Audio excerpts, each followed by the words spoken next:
Eto, nalaglag oh.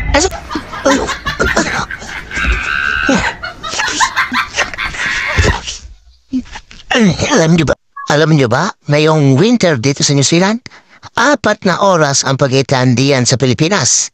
Pero pag summer, 5 oras ang pagitan diyan sa Pilipinas. Kaya nagbabago ang oras dito sa atin. Pinahog na?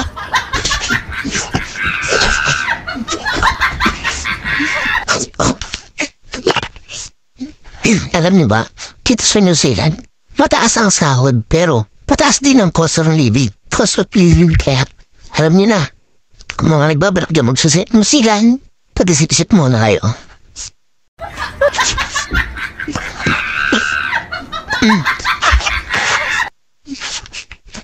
Alam niyo ba, dito sa New Zealand, maaga nagsasarado ang mga tindahan. 5:00 pa lang, sarado na ang mga tindahan dito.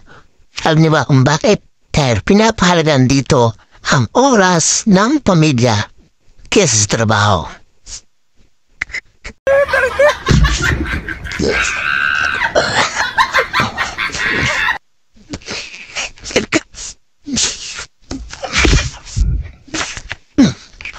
Alam niyo ba, dito sa New Zealand, kahit wala kang pera, pwede kang mag-loan ng sasakyan.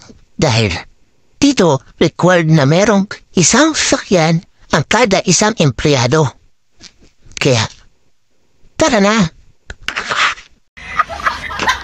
Alam niyo ba, dito sa New Zealand, kung di uso ang gasoline boy, ikaw mismo ang magpapagas sa inyong sasakyan.